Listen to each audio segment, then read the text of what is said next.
shall we? Welcome to I spent 10,000 hours, currently more like 18,000 hours in an MMO. What the fuck have I done with my life? Too much. Okay. So who am I? Hi, my name is Christian. Hello, if you will.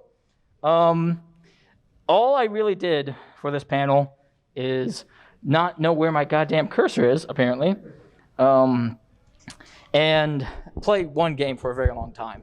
Also, it helps, I'm actually part of the panels department, so if you want to know how I got up here and got chosen, being able to assign your own panel really does help, by the way. Okay, so let's just go in the big question of, like, why am I here? Why did I make this? Why this? Okay, so these are the kind of questions I hope to get answered of why you would play a game for so long. What does a game even have to have that you would want to play? You know, why would you play it over anything else? And as the question earlier, do I need an intervention? We'll do that afterwards. But I first want to go on why I made this panel. And it's actually because of a quote-unquote game that said it was an MMO that I was interested in. And they had a Reddit AMA. I went on to the Reddit AMA and asked a question. Their answer was bad. So what we're going to do is we are going to tell you over the next year. Listen to the question. Yeah. Okay. So our next question is a bit of a doozy. It comes from Big F Monster on Reddit, and it regards the endgame content. What is the plan to keep players in the game for years on end and make it worth their time for playing? Sure. So at launch, we plan to have a good amount of content with a lot of progression systems that have a lot of good rewards that want to keep you playing. So, unlocking artifacts and spells through your realms, unlocking spells through the content that you play, rolling around the overworld and finding artifacts, trying to find your artifacts, then leveling those things up. And then, of course, because we are a persistent game and because we are a live game, we'll be having regular updates with new content to play, new spells to collect, new artifacts to find. And I think we touched on it a little bit with difficulty modes, just a little bit. The cartographer part of your realm will be doing something with that. We'll be talking about a little bit later. But there are a lot of things that will be in at launch and a lot more things that are in the works to keep you engaged. You get new planes to go to, new classes to play, a lot of exciting stuff. Awesome, yes. And remember, this is an online game, so working with your friends to overcome challenges, gather resources, progress your character in different ways, that'll always be an activity that you can undertake yourself or shared.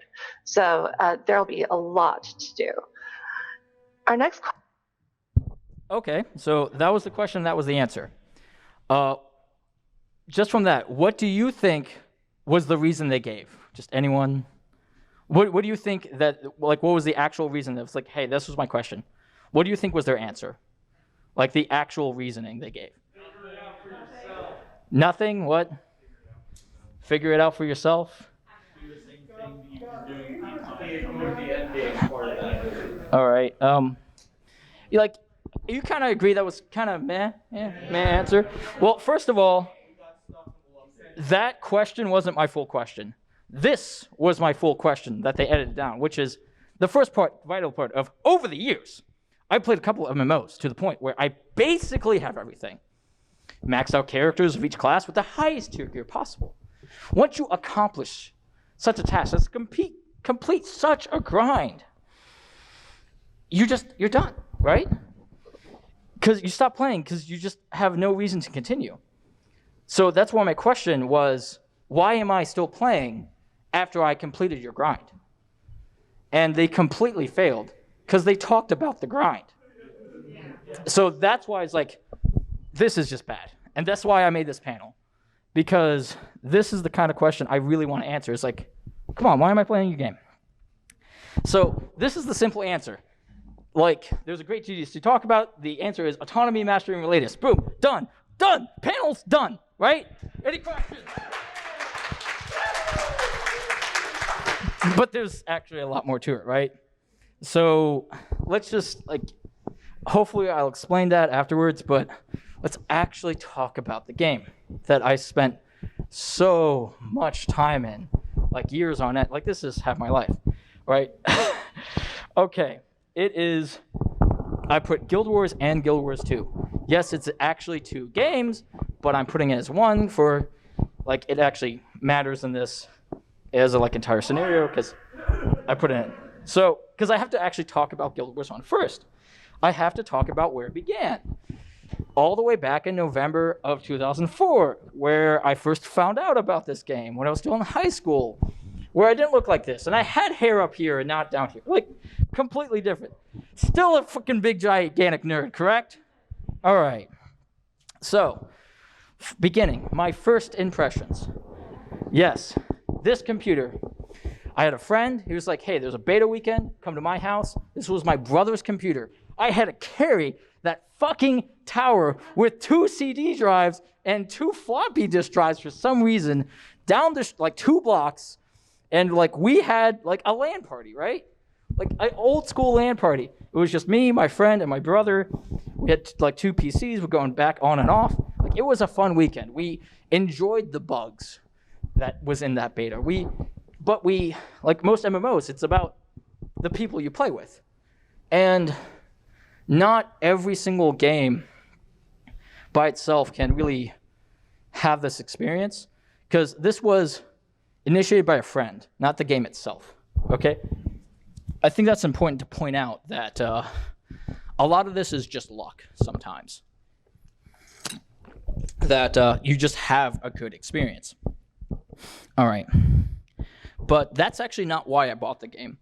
And the circumstances of why I bought the game is unique, but like it really kind of shows of basically what I had was a PS2 and a bunch of games for it, but the shit got stolen. Like, I don't know who stole it. I think it was one of my quote-unquote brother's friends that weren't really friends, but we couldn't prove it.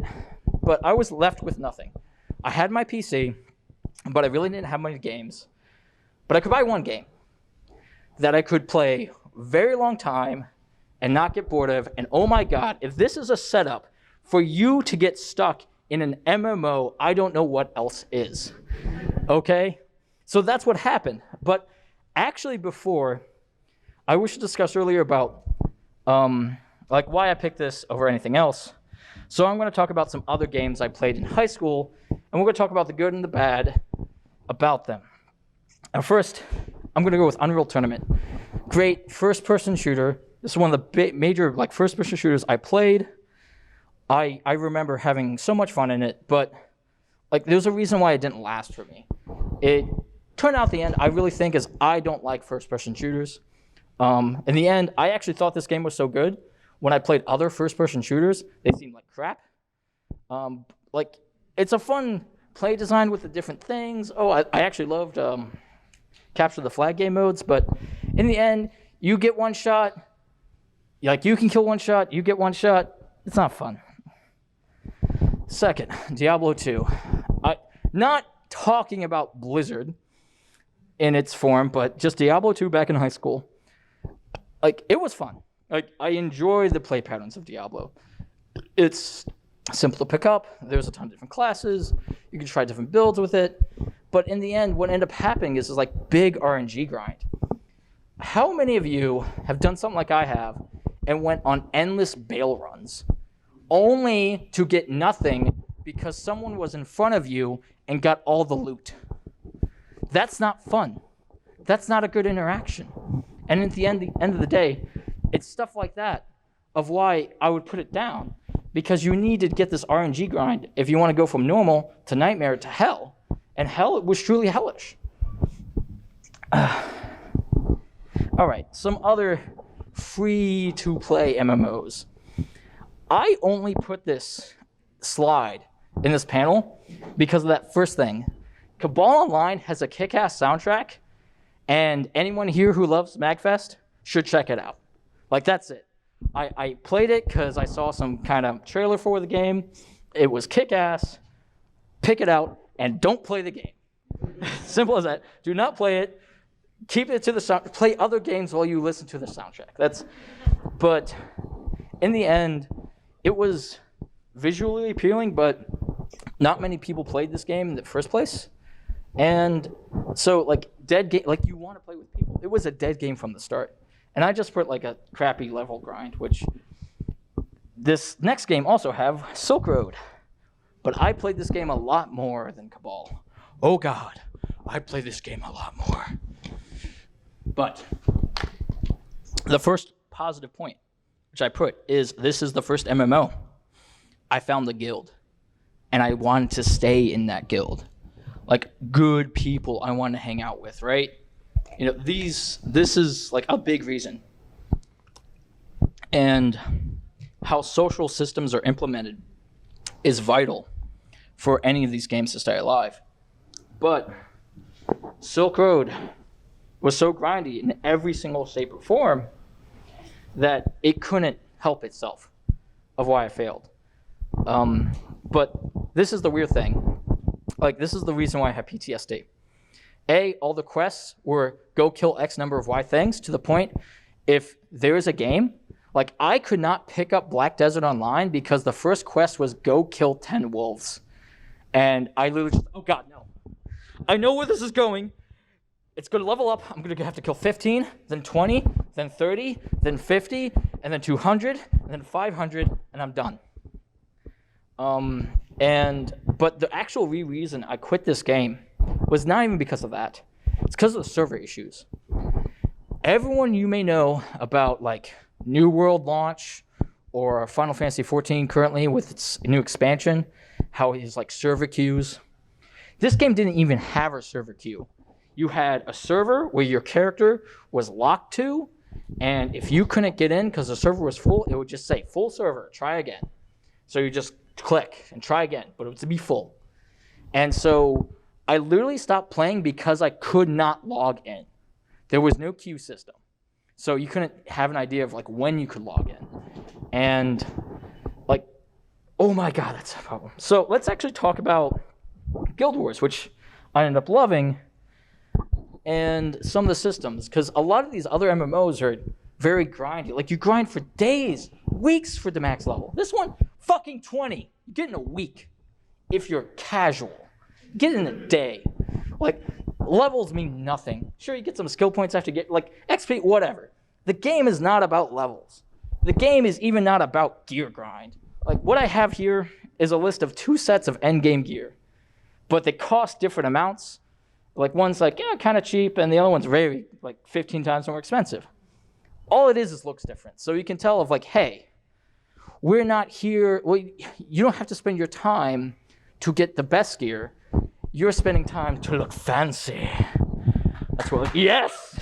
Yeah, we know what it's about.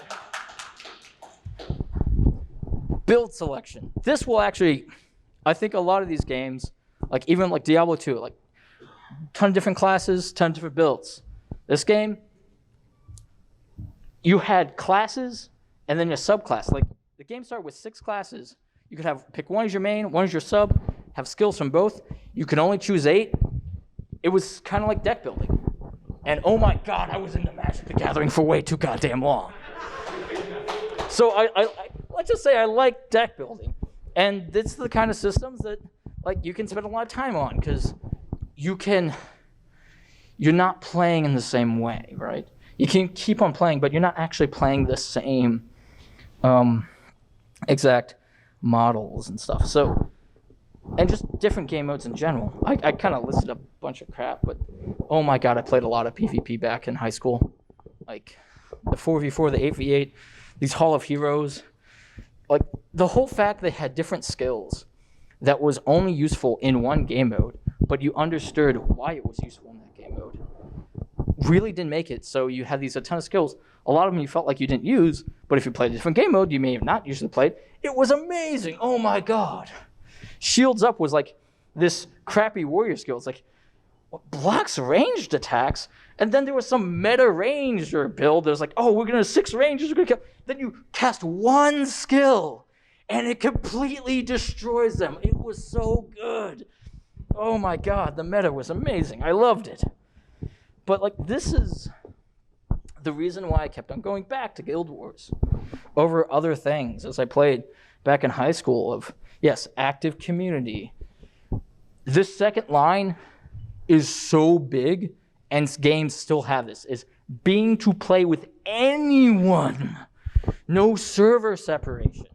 Seriously, how many times have you played a game? You may have met someone that's like, oh, I also play that game, but you actually can't play with each other. Please, anyone? Yes? Yeah? Yes, exactly. This is why I love Guild Wars. No matter what, you could play with the same person. Oh, boy. Yes. All right. But in the end, I just talked about Guild Wars 1, not Guild Wars 2. The actual game I spent way too much time on, right? Oh, my God. Okay. But we're not actually going to... I'm going to talk about Guild Wars 2, but I want to be general. So I want to talk about what I call the phases of what I consider, like, this is what I went through from playing the game a little bit to a lot. Boy. Simple 4 phases, right? Yell at your mom. Don't worry about it. Okay. Phase 1, exploration. Right, this is, the game is new, right? You start up the game, it's fresh, you never played it before. Every single thing you look at is a fresh experience. This is when you spend 3 hours in character creation, right? It's its own game. That's what I did in Black Desert. Yes? And then you get into the game proper, it turns out the lighting's different and everything looks like... Exactly, right? The lighting's different, yeah. Like, oh my God, I spent so much time on the makeup and it's just crap, right? Or like, this is the issue of, this is like the character slider, but you don't have a proper scale. So you don't know how big you are compared to like other things. So yeah, it can be hard. Or like you go to the character creation, you go to the tutorial, you read all the like text, right? Everything is new. You're trying to figure this stuff out. You spend your time doing the story, reading dialogue. Maybe during this exploration phase, you spend your time and read every single piece of flavor text. But overall, I consider the exploration phase is when you're going through the game, having fresh experiences that you have never had before. Like, it starts off when your map looks like this, and once you get like this, everything done, you're done with the exploration mode. And what I've noticed is I actually think a lot of people who play MMOs are just in this phase. These are the people who will play a game, get to the end game content, and then stop. These are the people that will pick up a game again at an expansion release. Therefore, everyone wants to play it. Once they've done the expansion content, they put it down and stop. Like, it's fine if you want to be like that. That's the way you play the game. But there's no way you can say putting out new content will make you play a game for extremely long time. Seriously, no developer will get 10,000 hour gamer if saying, yeah, we're just going to slowly release new content. No, it's more than that. It's more than that. And this is when we get to the goal-oriented phase. Oh, yes. This is where I think most people are at in any MMO, is goal-oriented. When you're trying to look fancy. At least in this game, right? Yes. Endless days, farming. Yes, farming. You spend your time farming. It could be gear grinding, it could be that, but yes, farming, right? Some way, shape, or form. Or you could be like me and try to get them achievos, 100%. I actually have about 76% of all achievements in this game. Where you're like, I want to get everything. Ooh, I'm baller. I got an achievement that's only like 2% of the player base have. Oh, actually, I got an achievement that only 0.3% of the player base have. I'm on top, right? Oh, God. This was stupid. Like, at this point, there's no reason for it. The only reason why 0.3% of a player base have it is because it's just stupid. Like, it's not even hard. It's truly a grind. It's not there to be done, but it's just there, so you do it, right? But are you having, like, fun? Like, okay, cool. Like, you can kind of be in a big deal, but at the end, this leads to burnout.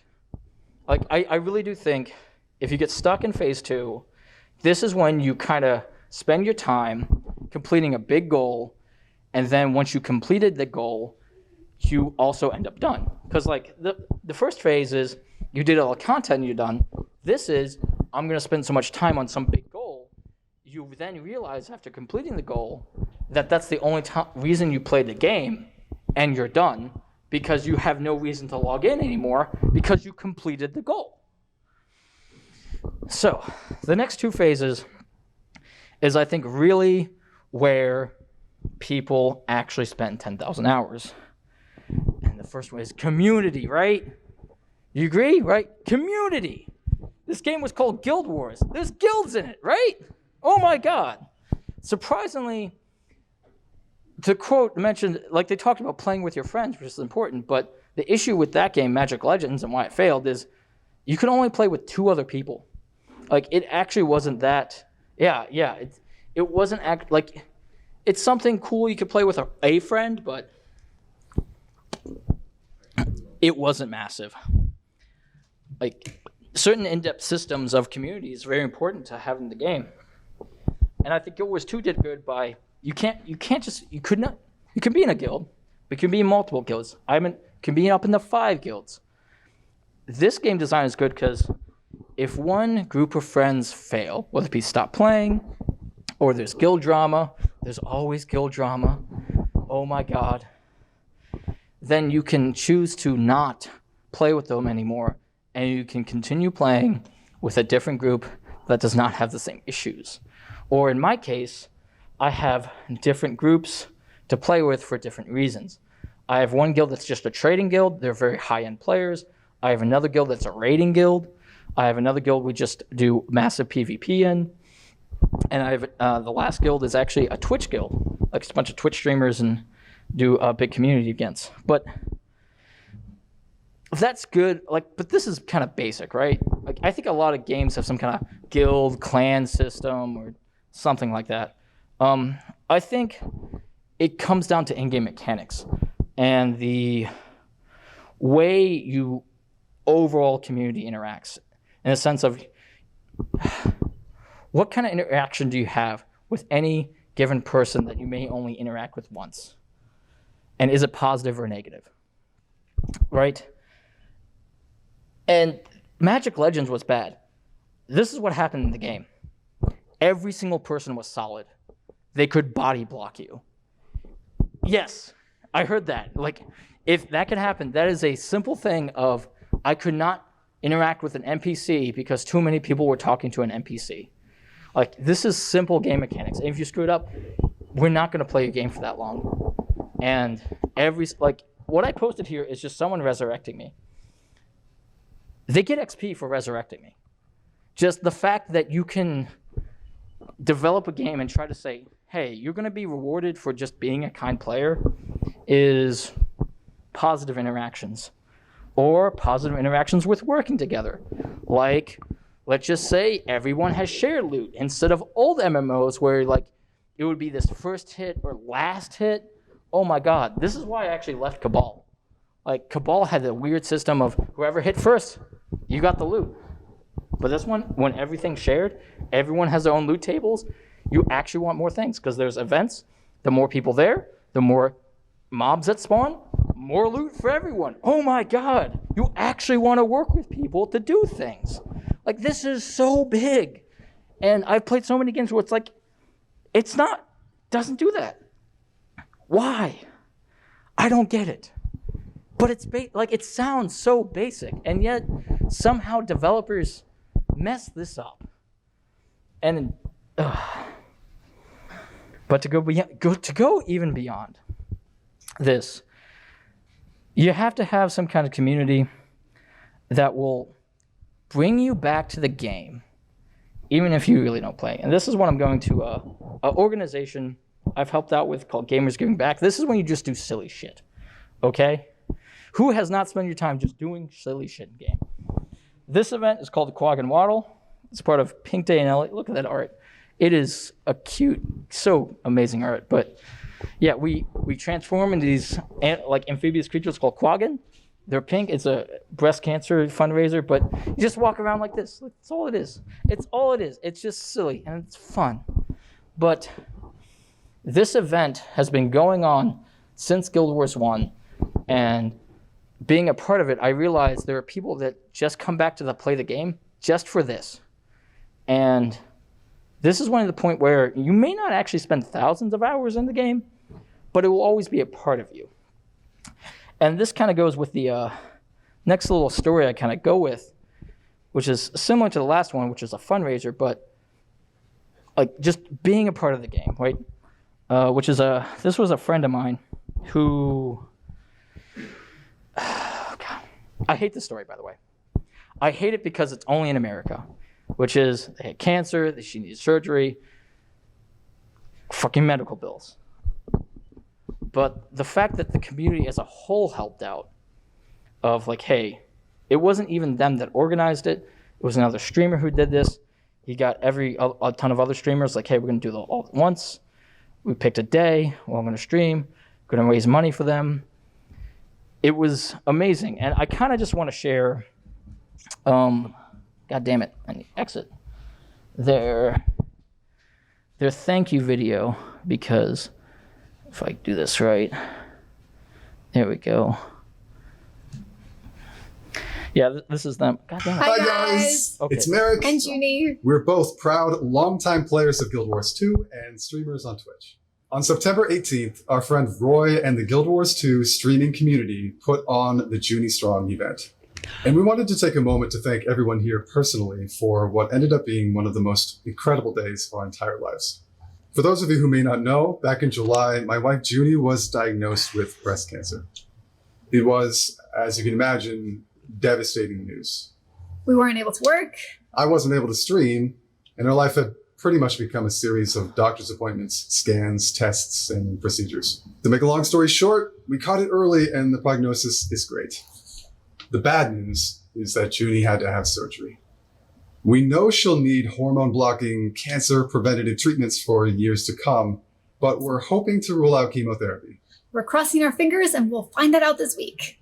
Unfortunately, it also negatively impacted our ability to start a family, Which we were trying to do when this whole thing started. We've also tried to share pictures and updates on our Discord as everything unfolded, but it's been a lot. Junie has been incredible though, and has handled this much better than I think I would have. It's been hard. It's been a really tough time with a lot of ups and downs, but there's been one thing that's been there for us since the very beginning. And that's been the Guild Wars 2 community. The Junie Strong event was bigger and more impactful than anyone could ever have imagined, and raised more support for us than we ever could have dreamed. And it included so many of the community members that we've looked up to the most for years. Between all of those who helped put it together, participated as a streamer, donated to the GoFundMe, or wrote encouraging messages to us online, There are just so many people to thank. that's why we made a webpage devoted to expressing our gratitude, which I will link in the description below, and why we wanted to make this video thanking as many people as we could. We really want to express our deepest appreciation to ArenaNet for retweeting the event on Twitter. That was incredible. And the amazing Jennifer Hale for doing the same. Also, Ruby for mentioning it on Fight Night last week, which was awesome. And especially Roy for putting it all together from the very beginning. Thank you, Roy. Thank you, Roy! So for those of you who haven't already heard the story, Junie and I actually met each other in Guild Wars 2 almost 7 years ago in Lion's Arch. Can't believe it's been that long. It's hard to believe. So this game and its fantastic community will always be one of the most important things in our lives. We're so grateful for it and for all of you. We love you guys! And we'll see you all soon in Tyria. Bye! We'll see you soon! I literally played that just for the line of they met in the game 7 years ago and they're married. Like, I kind of really just want to show of like, no, this is when the game is always a part of your life. Like, always a part of your, like, you cannot escape it. I can't escape Magic the Gathering, okay? I'm not upstairs playing it right now, but I cannot escape it. It's the same thing for this. Like, this is the point where it doesn't even matter the actual number. Like, it's a part of you. And unlike the other game I was talking about, which was tried to be a licensed product of piggybacking off an already established thing that people like, no, you can't do that. You gotta make those own personal connections, which is super, super hard. But the game's gotta be good first, and then the people gotta carry it along the way. But there's, like, the community is good, but I think there's one step, like I said, there's one more step to go beyond that. and that is making your own fun. And this is when it's just this guy. Like, I see this guy. It's the same guy. He has multiple accounts. I see him all the time. He just dresses up the same, makes him dance. But you can't say this guy is just making his own fun in the game. No one's telling him to do this. There's no reason to do this. He doesn't get benefit, but it's just what he does, and he considers it's fun to make a bunch of furry guys stand in line and look glowy, and it's whatever. But I mentioned this earlier, but this is the true fun and the true end game of Fashion Wars. Because this is where everyone makes their own fun, right? This is where this is why I have this jacket, right? This is my Fashion Wars. That's what the game is. Of course, with me, my Fashion Wars is this guy right here. Just made a cosplay of one of my favorite musicians. Like, that's people's fun, right? Like, these are not hard systems. I think every single game is basically a dress-up simulator at this point, in some way, shape, or form. But you can have different types of fun. What do I have next? Oh yes, this is my fun. I put this as goal-oriented again. This is when the goals are not set by the game. The goals are set by you. You just do it because you can. You just do it because you want to be elite gamer. You do it for the memes. For the memes! All the memes. This took me a year to get all of these. All of them. Damn right. Damn right it's nice. Do it for the memes. And you have to play a long time for the memes, okay? I'm not joking. Oh my god. Getting ranked 69 and getting like 1 million, over 1 million. Oh god. Getting ranked 690 on the leaderboard. Like, it only lists the top 1,000. And to be even on the top 1,000, you basically are in the top 1% of the players. Like, it is. Eventually, I'll get to rank 420. Sad. It's going to be hard, but I'll get there. I'll be more nice. Okay, right. But that's what I spend the time doing. That's what I actually do in the game. Way too much is literally play for the memes. I wish I was joking, but oh god. But yeah, no. This is playing for your own fun. You find something to do. That's to the point of the game's not telling you to do this, but this is like, I want to play the game.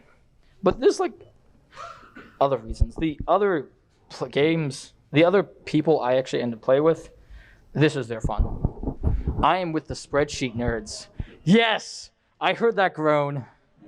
Oh yes.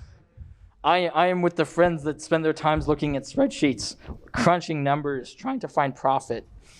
The number one players who actually have all the money, quote unquote money in the game. But to them it's just a number. To them it's just like a dick waving contest, to be truly honest, of like who's on the leaderboard and on the top. What do they do with it? Nothing. They have it, but you can crunch the numbers and find drop rates for the data, because that's all they do. They care about the data. Oh god. I'm now realizing I talked way too fast. And because this is when I realize I spent too much time playing the game instead of working on this, because I'm already at my conclusions. I mentioned this earlier, of like, the real reason why you play a game is for autonomy, mastery, and relatedness. Autonomy, I put fashion work, but that is being able to control what you want to do. This is your builds. This is, I want to do this thing, and I can be the master of it, and I'm in control of it. Or the mastery, I put, like, I care about the achievements. Some people care about being baller and showing big deep DPS. Some people want to be number one PvP. Or it could even be just being the master and wanting to be a teacher. Because I know people like that. It's like, I played this game so much, I have all the information, I will give you all my information. Because you don't have to look up anything on the wiki. I just am the wiki in and of itself.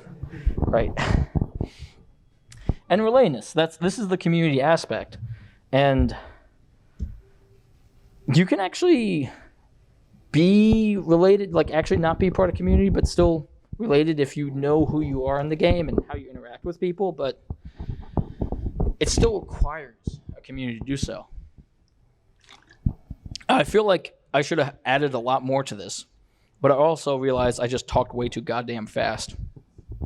And if this was a short panel, it's because I spent way too much time in a goddamn video game.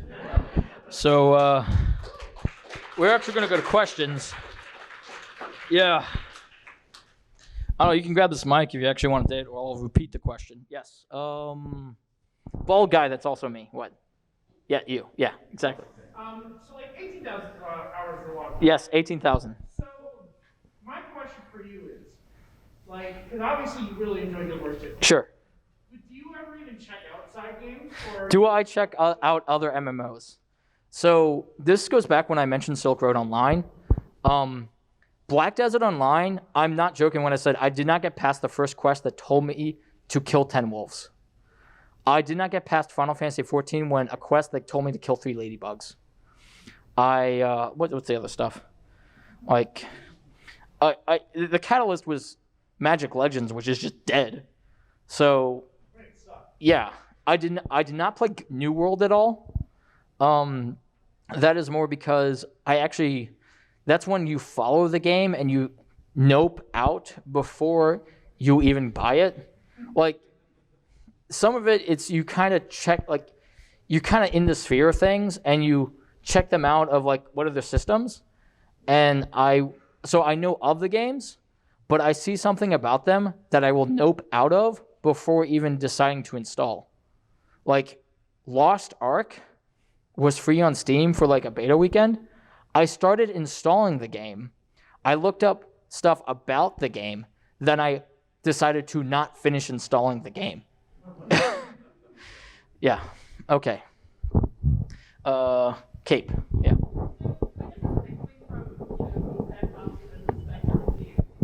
Okay.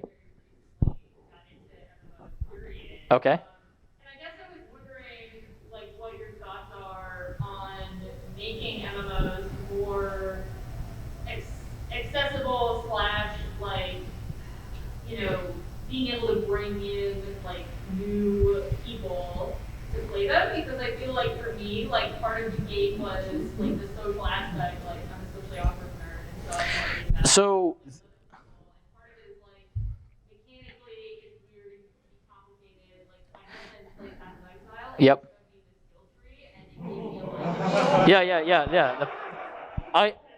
I have played Path of Exile. I played through the campaign, but this is the thing about Path of Exile. I played that game by looking up a guide, right? But I did play that solo.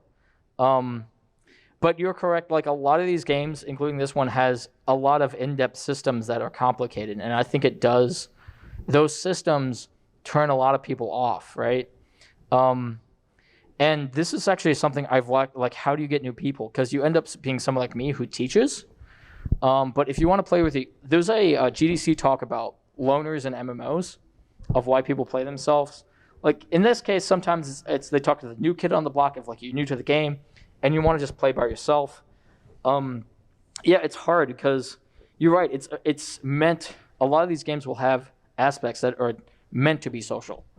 Now, a lot of them are stuck in the end game of you can play, quote unquote, the story and stuff by yourself, but you need to be social if you want to do this content. And there's no way to do that content unless you're social. You're just, like, stuck at, like, you just can't. It seems like that game design is changing with newer games. However, one of the issues with MMOs is, especially, like, WoW was, I don't know how many years, but Guild Wars 2 is 9 years, coming up on 10. And you can kind of see design choices they made from day one that they can't really change. So you think that it could be good, like, it was a good choice back then, but you realize that these things change and it's not a good choice now. Next one. Purple shirt. So I noticed that you briefly touched on self-determination theory at the very beginning. Okay. Right? You're talking about, like, mastery and Yep. Exactly. That's what I picked it up from. Stole it from. Yeah. I actually just completed a thesis on game mechanics. Ooh. And I use self-determination here again. So I was just curious, like, how much credence do you give to yourself determining, like, do you think that do you think that it accounts for a large percentage of like why you would spend so much time in the game? So the GDC talk, I kind of ripped it out from. It says basically, I kind of agree with this. It doesn't account for why you pick up a game, but it accounts for why you stay, right?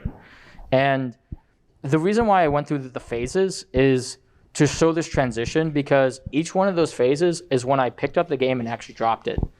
Because I thought about, like, when Guild Wars 2 came out, I played the campaign and I dropped it. Why? Because I was in college and I just was busy. Then I had one big goal, and then I got burned out. Like, I got it and then I dropped it. And that's kind of why I put it in that format of, like, what I personally went through and these things I had to go through of, because, like, it took me a while to even get to that point, right? All right, you have your hand half raised. Yeah, here. So, Uh-huh. Sure. as far as helping new players, but my question is kind of half, I guess. Okay. How psyched am I new for the Guild Wars 2 expansion? For me personally, I am so in-depth to the game, I will continue playing even without it. So, for me, like, my big discussion of the, like, guilds I'm a part of is actually, like, I've literally had discussions about, we know we're going to have an influx of players, and we actually care about keeping them. Like, I'm not joking. We're having this big discussion. It's like, okay, we're going to be the commanders. We're going to do these events. Like, I'm actually planning this shit out. I'm like, no, just like, we're going to command these events and these things. We're going to help them out, and we're going to try to make sure they stay. Like, that's how, yeah. Sure. Yeah, it's, like, the thing about how hyped I have issues of what they showed as features. Literally, one of their features is fishing, which, to be truly honest, that's a feature that a lot of MMOs have, and it's like, we finally have fishing, guys. Yeah, exactly. Like, that's your big feature is fishing, and, like, someone like me is like, why? Why is this your big feature? Fishing. And then I meet some other players like, I care about fish. I want to do fishing. I'm like, we are two different types of people. So that's it, right? For that, you know? Yes. Yeah. This is less of a question, more of like commentary, anecdotes and all that good stuff. Sure. So I recently have gotten into Elder Scrolls Online. Okay. I'm a fan of Elder Scrolls in general, but my only real expertise is with Oblivion and Skyrim. Okay. And I like how they'll use this stuff and seeing it translated into an MMO is pretty cool. Now, before I played that, I have like just on I think Steam says I had like 6,000 hours in Terra. And those of you who are I'm sorry. Terra? Someone's sorry, someone's not sorry about Terra Online, right? That game? Okay. Those of you unfamiliar with Terra, it's a South Korean MMO that's all about. Yeah. This is how I heard it was described on a different website. It's all about tits and fighting. It was one of the first big, like, action MMOs. Like, I remember when Terra came out, I followed the name about it. It was like, oh, this was like the first non-tab target MMO. Because the whole thing about before then, there was a certain, like, code base you could do, and you had to have combat for even to work over, like, dial-up. And Terra was the first one that didn't have to have that. So yeah, I remember that. Yeah, and the reason I bring it up is because, like I said, I had like 5,000-6,000. Yep. And I don't want to crap on it too much, and there's a lot to crap on. Sure. But one of the things that two of the things rather that kept coming back was the combat and the community. Yeah. Well, I think community is rather than guild, or rather than guild. Sure. Yeah. You can, if you have, like, I really did mention with Silk Road, if you have a good, even small group of people, you can start playing. But at the end, like, the core game matters. I actually didn't talk that much about the core game of Guild Wars 2. I talked more about the core game of Guild Wars 1. But that was because I felt like The whole point is I'm already an established player that liked the game when Guild Wars 2 came out. And that's why I was like, this. I feel like it was not necessary to go into those core details about the in-game systems. Yeah, and the thing is, at least in my case, is I've got this. Me and my guild master, we go heads with this all the time. Now, over time, I kept hoping for more and more solo options because I just play games. I see a game, I try it out, I like it, I'll keep playing it. Sure. And the thing about Terra is that, at least in my eyes, it got worse over time. Stuff kept getting removed, mechanics were getting changed for no reason. Certain aspects of the game were just left to rot. Like, once you finish the campaign, there's literally no reason to explore the rest of the world. Yeah, you go with I think even the game I play is having those issues, right? Of you just like, there's no reason to do this piece of content, even though I think Guild Wars 2 is better than other games because it hasn't. Considering it had the design choice of we're never going to increase max level, and we're going to have this. So it's basically all these quote unquote end game zones are as equally as valid as every other end game zone, and that I think helps a lot. Like, it really does help of you just don't have all the end game players stuck in one place. Because that's when you have a new player come in, they see no one and think it's dead, not realizing everyone is actually over here, they just don't interact. You with the red mask first.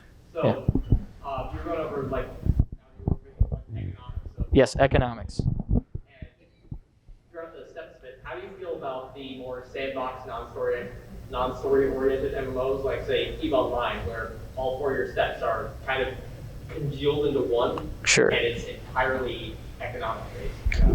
Yeah, because like the only thing I know about EVE Online is when people talk about it, they talk about the economics.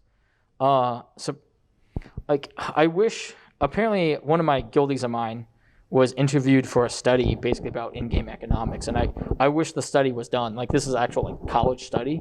EVE Online has Yeah. one of the few actively functioning instances of a true free market economy that's been Yep. built for almost 10 years. And it's One good thing actually about this game, like when it comes to economics in games, I think someone did a talk a couple years ago about Neopets and talked about the issue of being like very, very rich or poor in Neopets because money was just generated and never destroyed.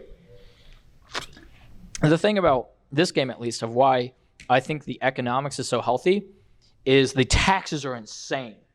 They're 15%. If you want to trade something, it's 15%. And they made an active choice of no player-to-player trading, and you have to go through the trading post to trade with a tax. And that's like, you're going to lose like money. You don't get 100% of the profit. It's 15% that's gone. And that destroys a lot of money. And I've been playing for years, and basically there has been like no inflation. I am not joking. No inflation. Some things go up and down depending on demand on releases. Like they'll release a certain recipe, and materials for that recipe skyrocket up. And it'll be up there for like 2 months, and then it'll slowly go back down. Like it's, yeah. So what happens, let's say, obviously this is talk about, why you like it, and a big part I got from your talk was community, right? Yeah. Community is really big, but My question though is, sure. if your community goes, do you still play Guild Wars 2? That's a good question. I think the main aspect I want to talk about, at least in the guild system, was if one community goes, you should have another community you can play with. Like, no matter what, if there's no one there, that's going to be hard, right? If there's literally no one to play with. Stuff like when I mentioned separation of servers. Guild Wars 2 has NA versus EU, so it has 2 server bases. And I think even New World is having this problem of they wanted these separate servers of a maximum of 2,000 players. And what I've heard is there's some servers that are still active, but some servers that are dead. And they've been going for having to make so many when the game was out, to people are leaving. And then you have a bunch of stuff that's kind of active, and then some are dead, and then people have to move or transfer. But you still have this issue of not people can play with each other. And so that's actually like a core game design of, this is why I think even Ashes of Creation is probably going to fail. Like, I think this is the reason, is server infrastructure. And they want to have these like different servers that are very dynamic, that you can be very different from each other. Of like, yeah, you can build these up, but each server will be different from each other. And maybe you'll have unlock this on this server and that one, but you're only on one. But the fact that you can't play with everyone is so big. Because, yeah, if it dies, maybe you don't want to transfer or you can't, and you're just done. White shirt, yeah. Yeah, I just want to tell you, I'm actually a university professor here doing a study, and so I'm going to give you a card in a minute. If you'd like Oh, snap. Yes, please. Yes, please. Oh yeah. We'll talk. By the way, I think we really reached the intervention section of the talk, as I mentioned earlier. By the way, so yeah, you're the only hand up. Yeah. Yeah, Magic the Gathering.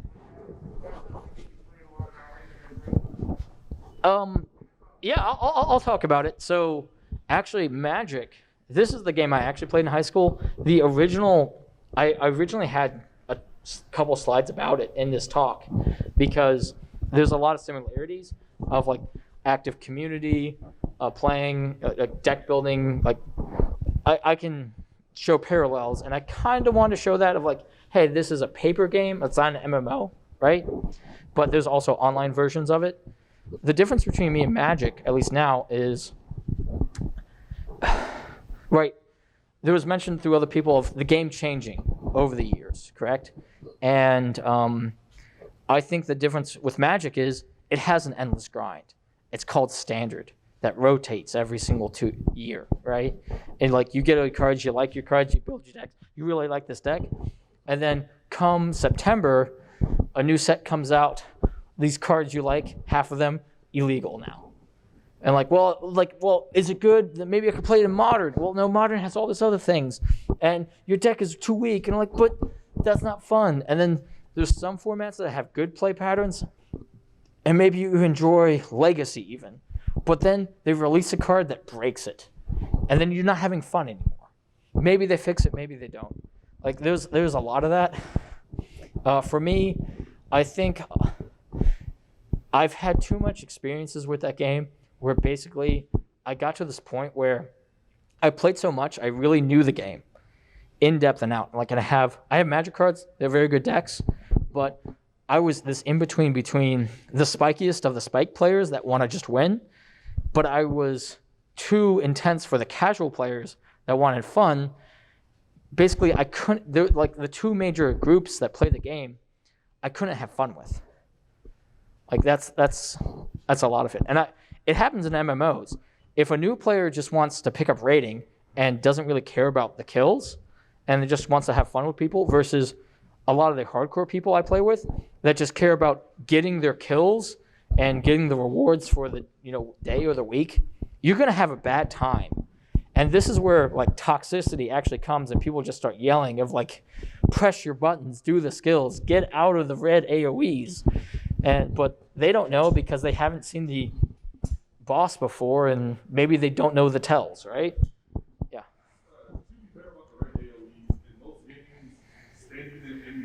Yeah. No. Well, it's like, yeah. But no matter what, if someone's experienced the content for the first time, there's going to be issues like that. Yeah.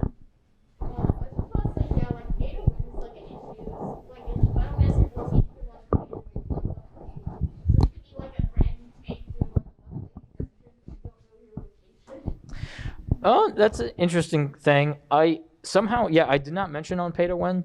This definitely can poison a person's ideal of a game. I think that's something wasn't a part of the point I was trying to make. But yeah, it definitely changes of how many people want to play your game. If they feel like it is quote unquote pay to win, because people like equal challenges. Magic kind of can feel pay to win if you can spend more money on your cards, right? But usually the format's like, no, you can only play with these. That kind of quote unquote equals it out. But that's why I like Sealed or Cube Draft, because Cube Draft, it really is skill, and it's not about quote unquote paying to win. Yeah. Wait, what? Yeah, not that card. But like, if someone has a cube and they have that card, you're not paying for it, right? No. Totally. Or maybe you playing a cube that is on a lower power level, but everyone's on an equal power level. Like that can be fun, but it's still the case that that's skill.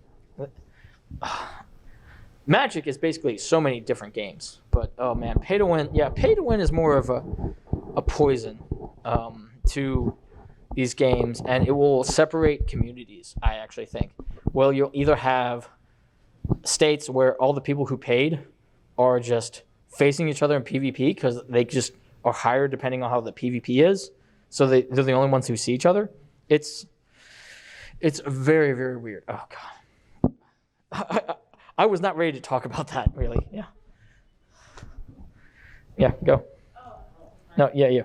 I just want to say, I know MMORPGs are not just a matchmaking system. Sure. Like, I'll never forget all the friends and all the communities I've met, like, along the way. Yeah, that's a big point. Yeah. But because of MMORPGs, I was able to meet, like, my wife.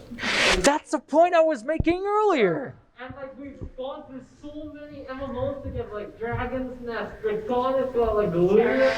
Yeah, no, seriously, the couple I mentioned, like in game when they were doing that fundraiser, I've only like raided with him twice, but I joined his Discord. Though I was on there the day before I went to MAGFest. They were just literally playing golf with friends, just messing around. It's like, yeah, we're just messing around with golf with friends, right?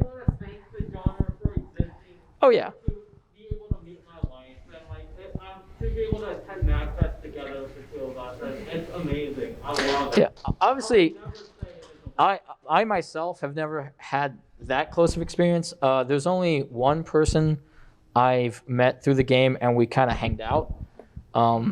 I tried to convince them to come this weekend. Apparently, they didn't. But yeah, yeah. I'm sorry. Repeat the question. Are you any good at Guild Wars 2 yet, or are you just a highly experienced? Am I good at any Guild Wars 2? Let's see. What is the thing I can show? Sorry. Does this show I'm good? Has me rank 690 on the achievement leaderboard say I'm good? That could just mean you're a very experienced dummy. Very experienced dummy. What? Let me. Do I have a thing that shows my true insanity? Are you familiar with any of these guilds? Like, if you play a lot, you may know them. Okay, then you're not on Twitch, because I spend a lot of my time on Twitch, and basically the third one, Guild MM's trading company. Guild MM is literally the richest person in the game, and seriously, that's the baller guild. When I said the spreadsheet nerd, that's the guild. Is this it? This is the reason why I showed it. It's the most hardest title to get. This is when you complete every single hardest raid encounter and all the challenge modes for it. Okay, that's there's my baller title. The blue and white hoodie. Yeah. Yeah. Yeah. Yeah, but are you good at fishing? Oh, the game doesn't have fishing yet. Oh yeah. Well, I mentioned the whole point is the new expansion is going to add fishing. Oh, God. Okay. Back to you. Does the community make the mechanics, or does the mechanics make the community? Does the community make the mechanics, or the mechanics? It's the mechanics make the community. Game Nights did an entire talk about this. The mechanics does make the community. And this is what I mentioned. God, where is it? Where is it? No, it's past here. This one, yeah. The mechanics make the community. Like this was here is the person gets XP for resurrecting me. They get rewarded for helping me out. This is what I'm talking about. When I talked about this of our loot is shared, therefore the more people there, the more mobs that spawn, therefore everyone gets more loot. This is the kind of thing of these are the in-game mechanics of the game. This allows the community to work together, and that's what you want, to have a healthy community. That's the point I was trying to make with the slide. That I used twice, this image twice. That was the joke, by the way. I used the same slide twice. But yeah, that's what I feel like. It's the mechanics makes the community as a whole. This is when you have a good community or a toxic community. Like Silk Road Online, this is like games that have open world PvP, I instantly go no. Like this is why New World, I instantly said no. Obviously, it was only the first beta that had like true open world PvP on all the time. But the fact that the game design started with open world PvP, I kind of felt that like, I do not want anything with the game because that's where they started. And anyone who starts with thinking that's a good idea, I do not want it. Like, seriously, it is such a bad idea. The fact that you have the idea, I don't trust any of your ideas. Because I don't, like, if that's your idea, I don't want to spend a lot of time in your game. And this is where I'm coming from. I do think when I mentioned earlier, like at the very beginning of when I said, hey, it's the very start, god damn it. I bought the game because of these weird circumstances back in high school that made me start playing the game for a very long time. That's possible if these circumstances didn't happen, I would not be an MMO player. And after this, after knowing what I know, it's definitely hard for me to want to play a game that much time, another game, and put that much time into it because I really do think before I even pick it of is it worth it?